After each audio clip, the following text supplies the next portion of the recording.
Jean-François Barry. Entendez aujourd'hui les sujets de demain. On retrouve Pierre Graff pour notre discussion économique. Vous savez que Pierre est président directeur général du regroupement des jeunes chambres de commerce du Québec. Allô, bon début de semaine. C'est Jean-François. On va parler des services de garde. On a besoin de services de garde parce que sinon, ça peut avoir évidemment un impact réel sur l'économie. Exact. Écoute, c'est l'été, on en parle un peu moins. Ben oui. Mais il se trouve que justement, dans le cadre de mes fonctions, je parcours le Québec, évidemment. On sait que c'est un enjeu dans les grands centres, mais vraiment en région, j'ai pu m'apercevoir de plus en plus d'ailleurs sur les 2 dernières années à quel point cela représentait un enjeu. C'est évident que quand je vois des mères qui me lancent des cris vraiment d'alerte pour me dire que ça fait près de 2 ans qu'elles attendent une place, leur enfant a 2 ans, voire 2 ans et demi, toujours pas de place en garderie, je me dis que c'est vraiment dramatique. On sait qu'il y avait à peu près 37 000 places subventionnées qui étaient annoncées entre 2021 et 2025 par la coalition Avenir Québec. Il y en a un peu plus de 15 000 qui ont été créées. Donc, on reste quand même loin du compte à ce rythme-là, malheureusement. Et surtout, il faut savoir que une place au privé peut être transformée en place subventionnée dans le cadre de ce plan-là. Et ben, on ne crée pas donc une nouvelle place. On va juste la rendre plus accessible, ce qui est une bonne nouvelle, parce qu'il faut savoir qu'aujourd'hui, une garderie, c'est entre 55 et 65 dollars par jour par enfant. Mhm. Donc ça, c'est vraiment un impact, un coût économique assez important, évidemment, pour les familles, mais ça résout pas l'enjeu de place. Et le problème, c'est qu'actuellement, on a à peu près 30 000 enfants, donc ça veut dire 30 000 mamans qui ne travaillent pas, alors qu'on est en pénurie de main-d'œuvre et qu'on a près de 100, plus de 125 000 emplois vacants au Québec. Donc, comme tu le dis, il y a un impact sur notre économie qui est concret. Ben, l'impact sur l'économie parce qu'il y a pénurie de main-d'œuvre, parce que c'est une perte salariale pour ce couple-là, ce foyer-là, parce que bon, il y a un des deux, là, on dit la maman, mais ça peut être le papa aussi qui travaille pas pour s'occuper des enfants.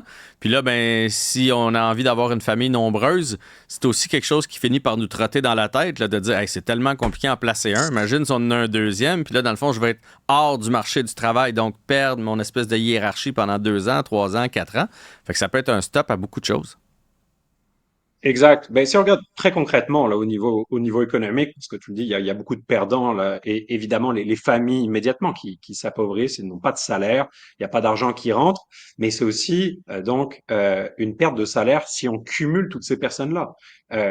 Mettons, on fait une règle de trois là, on prend les 30 000 papas ou mamans qui restent à la maison en ce moment. S'ils faisaient seulement le salaire moyen, c'est quand même 1,6 milliard qui va pas dans l'économie. Ça, Hum. c'est 0,33% du PIB du Québec. Donc, pour donner un ordre de grandeur. Donc, à court terme, il y a un impact direct. Il y a un impact évidemment aussi sur les recettes fiscales du gouvernement, qui dans ce Ben oui. temps-là fait moins d'argent parce que les gens ont moins d'argent à dépenser, sont donc moins imposés. Le gouvernement va devoir dépenser plus également. Puis aussi, il faut penser à long terme pour ces parents-là qui n'ont pas en ce moment un emploi et qui donc ne développent pas de compétences spécifiques qui vont augmenter leur valeur sur le marché du travail et qui vont leur permettre de contribuer encore plus à l'économie. Donc vraiment, ça coûte très cher et on espère qu'ils vont trouver certaines solutions pour accélérer la cadence, créer des places, parce que c'est vraiment un enjeu qui prend de plus en plus de place au Québec et c'est pas parce qu'on est l'été qu'on ne doit pas en parler. Donc, c'est pour ça que je voulais aborder ce point aujourd'hui avec toi. Ah, tu fais bien parce que effectivement, c'est l'été, on n'en parle pas. Puis on dirait que les garderies, c'est un enjeu tant que tu es dedans. Hein, ça nous fâche, ça vient nous chercher lorsqu'on est dedans. Aussitôt que notre enfant entre à l'école, tu sais, déjà, on dirait que on passe à d'autres enjeux, puis on oublie les parents qui vont nous suivre en arrière. Donc, c'est super important de ramener ça sur le tapis une fois de temps en temps. Parlons maintenant du bon coup de Connect et Go. Je me trompe-tu ou c'est déjà la deuxième fois qu'on parle d'eux cet été? Connect and Go, ils annoncent pas mal de bonnes nouvelles, décidément, en ce moment. Ça a été annoncé vraiment en toute fin de semaine passée, puis je voulais venir dessus dans mon bon coup de la semaine. C'est une entreprise québécoise, donc de Montréal, d'objets connectés, qui vraiment réussit dans le divertissement depuis pas mal d'années. Ils ont déjà réussi à faire parler d'eux, notamment avec des contrats quand même d'envergure, notamment pour les Jeux olympiques d'hiver de Pyeongchang, donc ça c'était en 2018. Des contrats avec les parcs d'attractions Six Flags ou encore le Super Bowl. Hmm. Donc c'est vraiment devenu un des joueurs majeurs en Europe et aux États-Unis. Et ils ont annoncé qu'ils venaient de signer les Jeux Olympiques d'été à Paris. Donc ça va être vraiment une belle nouvelle qu'une entreprise vraiment québécoise soit vraiment au cœur des festivités olympiques. Donc ils vont fournir des bracelets permettant d'accéder au site, les contrôles d'accès, le système de points de vente pour la restauration, l'intelligence d'affaires et plus encore. Alors c'est vraiment une belle chose parce que j'en parle souvent. Un moyen de vraiment de créer de la richesse pour la province, c'est d'aller signer des ententes en dehors du Québec sur les marchés internationaux, parce que dans ce temps-là, c'est lorsqu'il y a des profits, lorsqu'il y en a, je dis bien, parce que les Mhm. entreprises ne font pas toujours des profits, mais lorsqu'il y en a, c'est des profits qui sont investis ici dans des bonnes jobs, qui peuvent de l'argent qui va être dépensé au Québec. Alors vraiment, bravo à Connect and Go et à leur fondateur Dominique Gagnon pour cette superbe nouvelle. C'est vraiment un plaisir de voir nos jeunes entreprises vraiment s'exporter et réussir sur les marchés internationaux. Oui, et le rayonnement et le réseautage qui vont se faire là-bas, là, j'imagine qu'après ça, sur ta feuille de route, quand tu dis j'ai fait les Olympiques de Paris, il y a d'autres compagnies qui vont t'engager, d'autres grands événements comme ça, puis là, à un moment donné, ça se met à tourner, donc que du positif pour eux. Exact. Et surtout, ils avaient annoncé d'ailleurs récemment avoir signé avec Looping Group, avec un nom comme ça ne peut être que français. Donc, ils ont Hmm. signé un très gros contrat avec le Looping Group. C'est quand même 6 millions de visiteurs par an. Et vraiment, une fois qu'ils ont eu les Jeux Olympiques, là, ils ont dit qu'ils allaient peser sur le gaz. Ils ont reçu près de 20 millions de dollars en investissement pour pour leur croissance. Alors, Connect Kango a même annoncé qu'ils prévoyaient doubler vraiment leur présence en Europe et en Amérique du Nord grâce à tout ça. Puis je suis persuadé évidemment que la carte de visite des Jeux Olympiques, comme tu le dis, va contribuer largement à remplir cet objectif. On va parler maintenant de Netflix. Là. On sait, on tente de les taxer et de faire en sorte que cet argent-là revienne dans notre culture. Est-ce que ça va fonctionner? Alors, oui, théoriquement, ça a Ouais. déjà fonctionné ailleurs. J'ai attendu quelques jours avant d'en parler. C'est passé peut-être un petit peu free, l'annonce de la ministre Freeland la semaine passée, parce que je voulais voir comment allaient réagir les Américains. Et on n'a pas été déçus parce que les États-Unis ont carrément annoncé, ils ont menacé le Canada de représailles.